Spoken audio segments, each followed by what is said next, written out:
ఇక తెలంగాణలో section 22A పై రాజకీయం నడుస్తోంది. ప్రభుత్వంపై అనేక విమర్శలు వస్తూ ఉన్నాయి. దశాబ్దాల క్రితం కొన్న ప్లాట్లు అలాగే భూములు కూడా all of a sudden 22A నిషేధిత జాబితాలో కనిపిస్తూ ఉండడంతో బాధితులు తీవ్ర అభ్యంతరం వ్యక్తం చేస్తూ ఉన్నారు. ప్రభుత్వం మీద చాలా విమర్శలు కూడా చేస్తూ ఉన్నారు.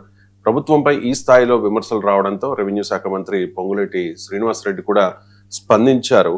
గజం ప్రైవేటు భూమికి కూడా ఆటంకం కలిగించాం, 22Aలో అధికారుల పొరపాటుకు చింతిస్తున్నామంటూ క్లారిటీ ఇచ్చే ప్రయత్నం చేశారు. సరే, రైట్.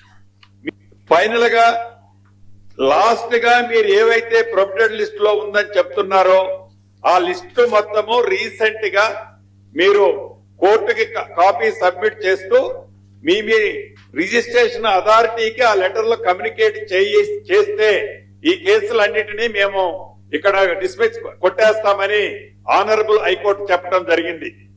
దాన్ని దృష్టిలో పెట్టుకొని 2025 ఎండ్ లో ఆల్ కలెక్టర్స్ ఇవి ప్రొహిబిటెడ్ లిస్ట్ లో ఉన్నాయని పాత కాపీని కంటిన్యూ చేసి ఇవ్వటం జరిగింది.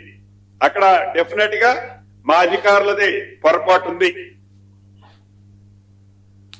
ఆ పొరపాటు ఏందయ్యా అంటే ప్రీవియస్ గా ఇచ్చిన ఆర్డర్స్ జీవోలు గాని మెమోలు గాని వివిధ సెక్టర్ లో ఏవైతే ఇచ్చారో వాటిని డిలీట్ చేయాల్సి ఉండే.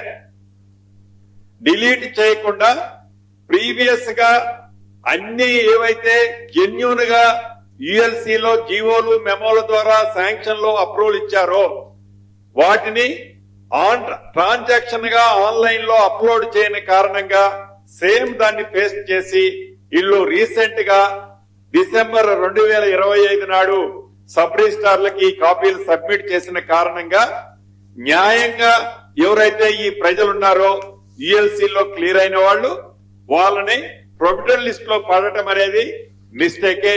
దాన్ని కరెక్ట్ చేస్తున్నాం. ఆల్రెడీ జరిగిన తప్పును సరిచేస్తున్నాము అని చెప్పి మంత్రి పొంగులేటి చెప్తూ ఉన్నారు. సార్, అధికారులది పొరపాటే, నా పక్షాన సారీ చెప్తున్నా, సరి చేస్తాము అని చెప్పి. దానికి హరీష్ రావు కూడా, మాజీ మంత్రి హరీష్ రావు కూడా కౌంటర్ ఇచ్చారు. సీఎం రేవంత్ రెడ్డి ఇల్లు కూడా 22Aలోనే ఉంది.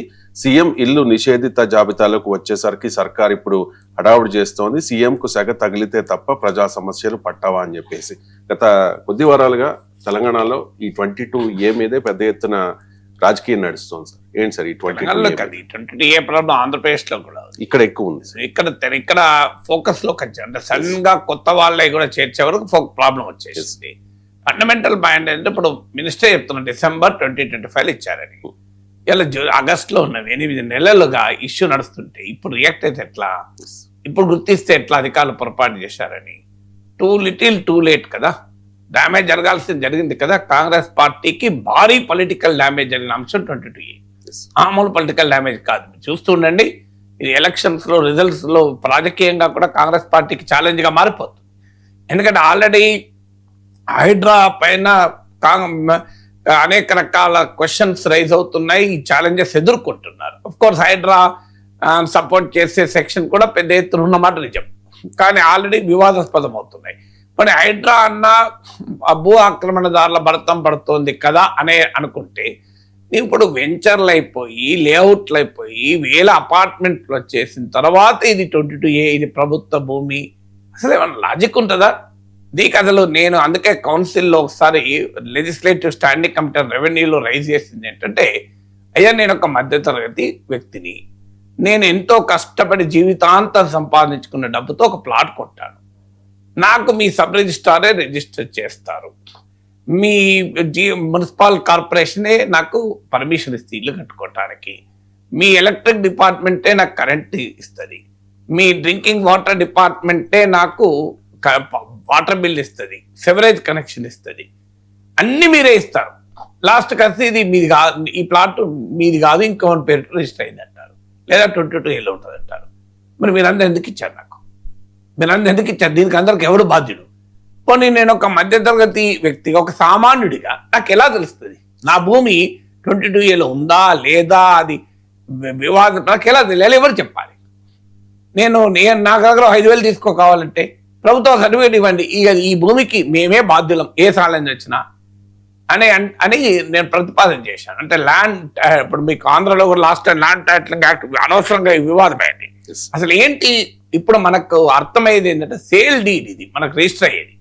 అంటే మీరు నాకు ల్యాండ్ అమ్మితే రిజిస్టర్ అయ్యేది మారేది టైటిల్ ట్రాన్స్ఫర్ కాదు. మీ భూమి నాకు రాదు. మీకు భూమి పైన ఉన్న యాజమాన్య హక్కులు నాకు వస్తాయి.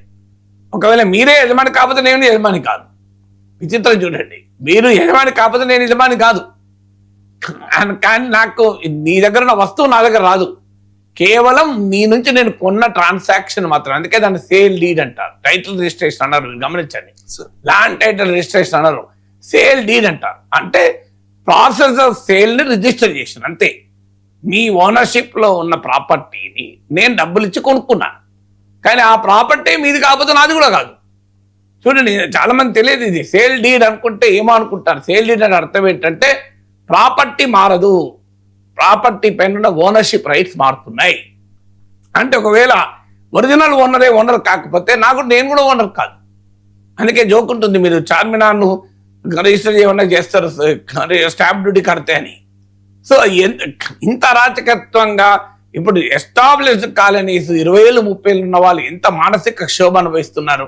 మామూలు మానసిక క్షోభ కాదు, సడన్ గా. ఎందుకంటే కష్టార్జితమైనటువంటి జీవిత కాలపు కష్టార్జితాన్ని పెట్టి ఓ అపార్ట్మెంట్ కొనుక్కుంటే, ఓ ప్లాట్ కొనుక్కుంటే, ఓ విల్లా కొనుక్కుంటే అది నీది కాదు అంటే ఎంత భయంకరమైన ఆవేదన ఉంటుంది.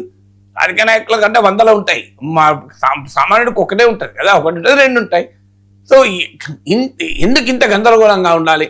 ఈ ఆధునిక కాలంలో చంద్రమండలం పైన కూడా మనం ప్లాటింగ్ చేయగలుగుతున్నాం. ఇక్కడ ల్యాండ్ ఇక్కడ ఉంటుందని. సో మన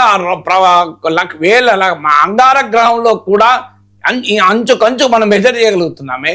ఇంత ఆధునిక రోజసీలోనే డేటా సెంటర్లు పెట్టగలుగుతున్నామే, ఉపగ్రహాలు ప్రయోగించగలుగుతున్నామే. ఇంత వండర్ఫుల్ టెక్నాలజీ ఉన్న రోజుల్లో ఏ భూమి ఎక్కడుందో చెప్పలేవా? ఇంత అరాజకత్వంగా ఎందుకు ఉండాలి ప్రపంచం?